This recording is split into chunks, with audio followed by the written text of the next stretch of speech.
के शरीफ उस्मान हादी की मैयत सिंगापुर से बांग्लादेश पहुंचने के बाद एयरपोर्ट से वस्ती ढाका रवाना कर दी गई। शाहबाग और हादी स्क्वायर में शदीद एहतजाज, मोदी के खिलाफ नारेबाजी की गई। मुजाहिरीन की जानिब से मोदी को गुजरात का कसाई करार दे दिया गया।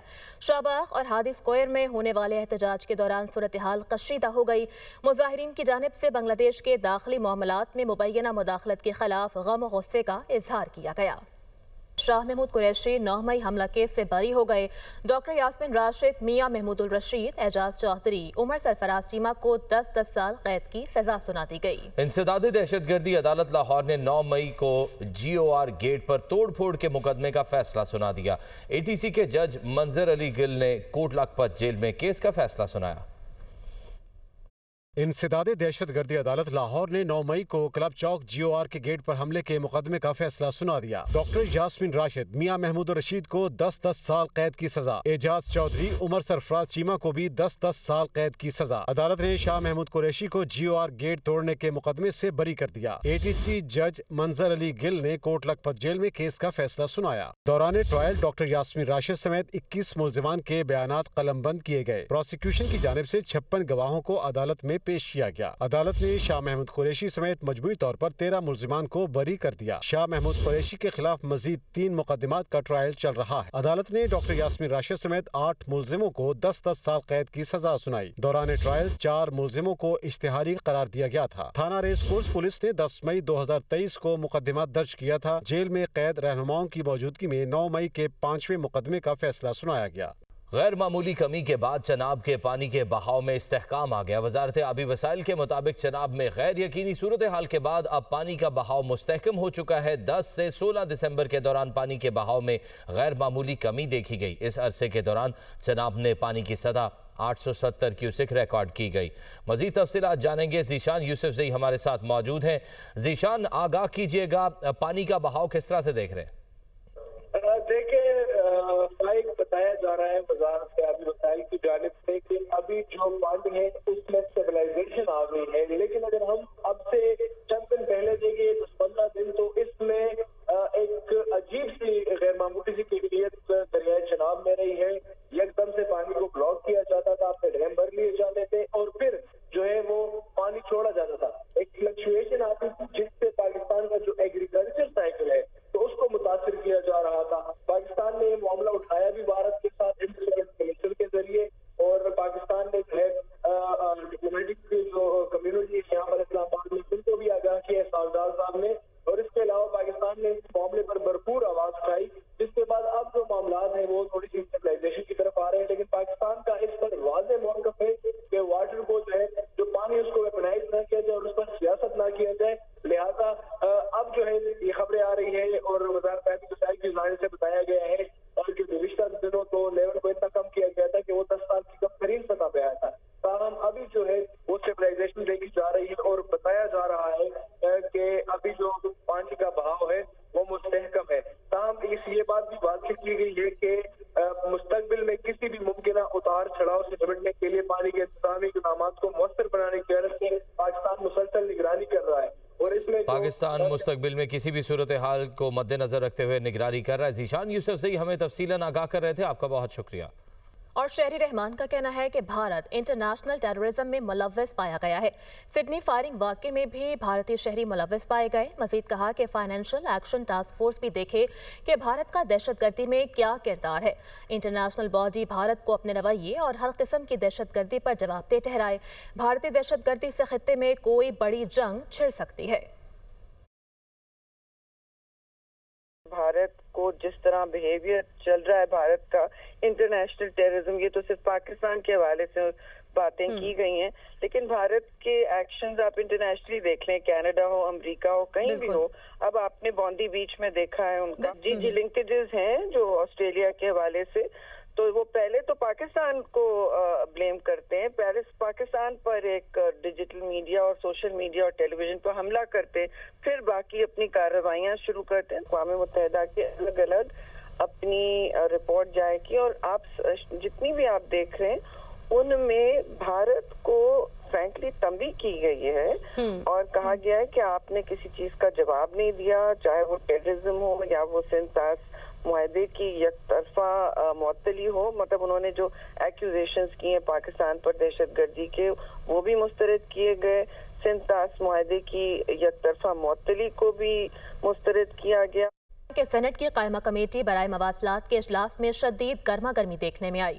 वफाकी वजीर अब्दुल अलीम खान और सेनेटर पलवत शाह खान में तलखी हो गई, एक दूसरे को शटअप कॉल दी गई। पलवत शाह खान बोली, तुम हो कौन इस तरह की बात करने वाले, इस तरह के लोग काबीना में बैठे हुए हैं। पलवत शाह खान ने कहा कि एक निजी सोसाइटी सैलाब में डूब गई, ये हुकूमत वज़रा का हाल है। जवाब में अब्दुल अलीम खान ने कहा, आप लोग जात पर उंगलियां उठाते हैं। पलवत शाह खान बोली, क्या हाउसिंग सोसाइटी का नाम लेना जुर्म है? मैंने सवाल पूछा है। अब्दुल अलीम खान ने कहा, आप इज्जत करेंगे तो हम भी इज्जत करेंगे, आपकी जात पर अगर हम बात करेंगे तो कहीं के नहीं रहेंगे।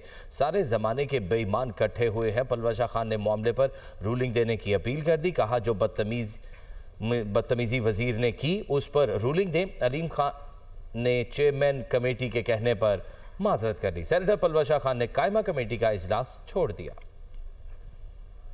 और पलवत शाह खान का दुनिया न्यूज से गुफ्तगू करते हुए कहना था कि मामले को पार्टी की सतह पर उठाऊंगी। वज़ीर आज़म को भी इस तरह के वज़रा को काबीना से निकालना चाहिए, ये वज़ीर आज़म की बदनामी का बायस बनते हैं। NHA की करप्शन किसी से ढकी छुपी नहीं है।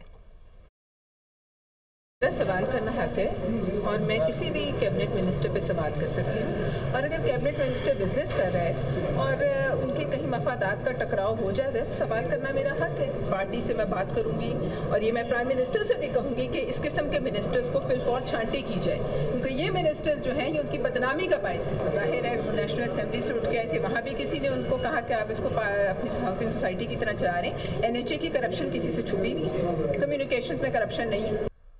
वज़ीर आला सिंध मुराद अली शाह ने कहा है कि भत्ताखोरी के हवाले से कल तफसीली मीटिंग कर चुका हूँ। भत्ताखोरों के जो हैंडलर्स हैं वो मुल्क से बाहर हैं।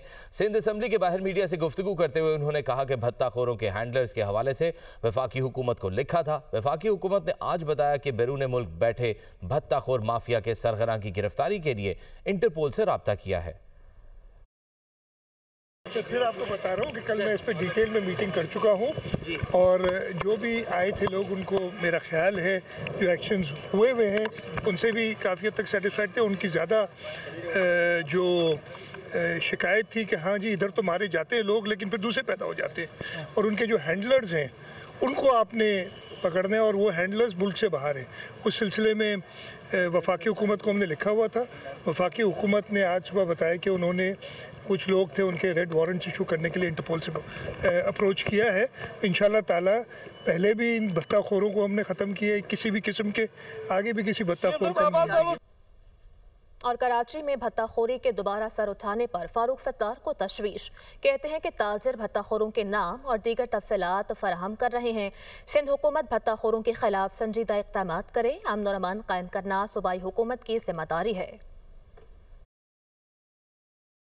ताजिरों और कारोबारी लोगों को ये धमकियां नहीं मिल रही कि उन्हें भत्ता दें और उनके प्लॉट नंबर जहां तामीरात का काम शुरू हो रहा है वहां पर जो है वो अगर 3 माह के अंदर ये भत्ता ना दिया गया और फिर बिटकॉइन में ना दिया गया, खुदा की पनाह कहां तक हालात पहुंच गए हैं। 17 सालों से मुसलसल बिला शिरकत खैरे जो हमारी सूबे की हुक्मरान जमात है, जिनकी जिम्मेदारी है ये लॉ एंड ऑर्डर पर नज़र रखना, जिनको ये सारी बातें पहले से आगाह किया गया है, ये सारी खबरें दी गई हैं, उसके बावजूद भी अब तक नाम भी बताए हैं उसने जो है वो हसन बख्शी ने, मोहसिन शेखानी ने, और उन्होंने कहा ये सिर्फ भत्तागिरी और ये भत्ता मांगने का सिलसिला सिर्फ ये तामीरात के शोबे के जो बिल्डर और डेवलपर है सिर्फ उनसे नहीं बल्कि ये बाकी आम ताजिरों से भी अब ये भत्ता मांगा जा रहा है। बानी पीटीआई अपनी सजा भुगत कर ही रिहा होंगे। अडयाला के बाहर डेरे लगाने से कुछ हासिल नहीं होगा।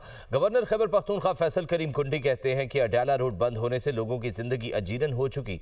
वजीर आला पंजाब से गुजारिश है कैदी को कहीं और शिफ्ट कर दें। सूबाई हुकूमत अगर वफाक के साथ ताउन करे तो गवर्नर राज नहीं लगेगा।